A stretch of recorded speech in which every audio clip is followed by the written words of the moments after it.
मनीष कश्यप वाले मामले में सुप्रीम कोर्ट ने दोनों राज्यों को यानी कि तमिलनाडु को भी और बिहार सरकार को भी तलब किया है, यानी कि नोटिस जारी किया गया है। जो 10 अप्रैल को सुनवाई होने वाली थी वो नहीं हुई थी किसी कारणवश, और आज हुई है। आज सुनवाई के बाद डबल बेंच के जो जज महोदय हैं उन्होंने आदेश किया है दोनों राज्यों को कि दोनों राज्यों को जो कि अलग अलग जो एफआईआर हुए हैं उनको क्लब करने के लिए दोनों राज्यों को नोटिस दिया गया है। और दोनों राज्यों को तलब करने के बाद जो नोटिस दिया गया उसके बाद यह भी पता चला है कि 21 अप्रैल को अगली सुनवाई जो मनीष कश्यप के मामले में है जो सुप्रीम कोर्ट में होगा वह 21 अप्रैल को होगा। और अब आगे इस बात में जानने वाला यह है कि जो याचिका दायर की गई थी कि दो राज्यों का केस को क्लब किया जाए, मतलब कि एकत्रित करके एक जगह किया जाए, क्योंकि तमिलनाडु जाना और केस की सुनवाई करना, फिर बिहार आना केस की सुनवाई करना और अन्य जगह पर जाकर के केस की सुनवाई करने में काफी कठिनाइयों का सामना करना पड़ रहा था विभाग को भी, मनीष कश्यप के परिजन को और वकील को भी। इस चीज को लेकर के सुप्रीम कोर्ट में याचिका दायर की गई थी। उस याचिका पर सुनवाई करते हुए डबल बेंच के जज साहब ने यह आदेश दिया है और नोटिस जारी किया गया है। क्या किया गया है? नोटिस, बिहार सरकार को नोटिस जारी किया गया है और तमिलनाडु सरकार को भी नोटिस जारी किया गया है। किस लिए? मनीष कश्यप मामले में जो तरह तरह के जो एफआईआर 14 कोई 13 कोई 12 को केस बता रहा है, तमिलनाडु में हुआ है, 3 से 4 केस बिहार में रजिस्टर्ड हुआ है। इस सभी केसों को क्लब करके एक जगह रखने के लिए, एक जगह कंबाइन करके रखने के लिए ये सुप्रीम कोर्ट ने बिहार सरकार और तमिलनाडु सरकार को तलब किया है और उनको एक नोटिस भी जारी किया है दोनों को कि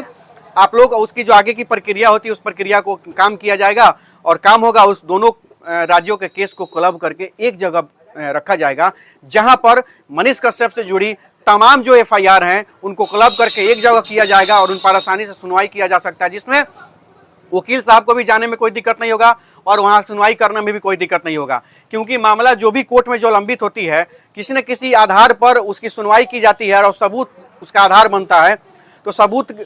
उसका आधार बनेगा, उस पर वो सुनवाई होगा। मनीष कश्यप पर एनएसए क्यों लगा है उस चीज पर भी चर्चा होगी और एनएसए किसी पर जब लगाया जाता है तो कहीं ना कहीं प्रशासनिक व्यवस्था के स्वीकृति से लगाया जाता है, वहाँ के जिलाधिकारी के उसमें इन्वॉल्वमेंट होता है। उन तमाम चीज़ों को लेकर के सारे चीज़ों की चर्चा सुप्रीम कोर्ट में भी होनी है। अग्रिम जमानत का भी याचिका उसमें दायर किया गया है। लेकिन ये जो सबसे बड़ी खबर अभी हम लोगों को प्राप्त हुई है और वकील साहब के थ्रू वो यही थी कि मनीष कश्यप मामले में सुप्रीम कोर्ट ने दोनों राज्यों को तलब किया है, यानी कि दोनों राज्यों को नोटिस जारी किया गया है और नोटिस जारी करके यह कहा गया है कि इस चीज को क्लब करने की जो प्रक्रिया थी यह शुरू हो चुकी है और अब दोनों राज्यों के केस को क्लब करके एक जगह किया जाएगा और उसकी सुनवाई एक जगह होगी। रही बात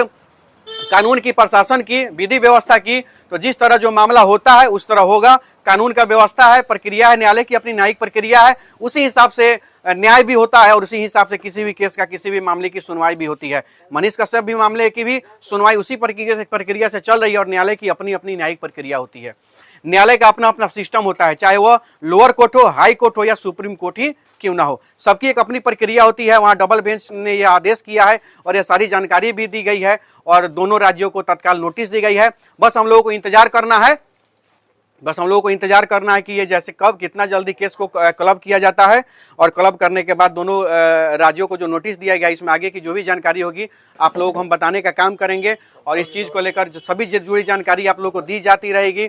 कहीं ना कहीं से आप सभी आग्रह है कि कहीं भी किसी भी प्रकार का उग्रता न दिखाएं, किसी भी प्रकार के किसी के भी बहकावे में कोई उग्र भाषण न दे, कहीं किसी के बहकावे में ना आए। कोर्ट की अपनी प्रक्रिया होती है, अब न्यायालय पर हम लोगों को भरोसा है, कानून पर भरोसा है, सिस्टम पर भरोसा है। मनीष कश्यप के साथ अन्याय नहीं होगा, जल्द से जल्द न्याय होगा और बिहार का लाल, बिहार का बेटा बाहर आएगा और फिर से अपने सामाजिक कार्यों में बढ़ चढ़ कर हिस्सा लेगा। जय हिंद, जय बिहार।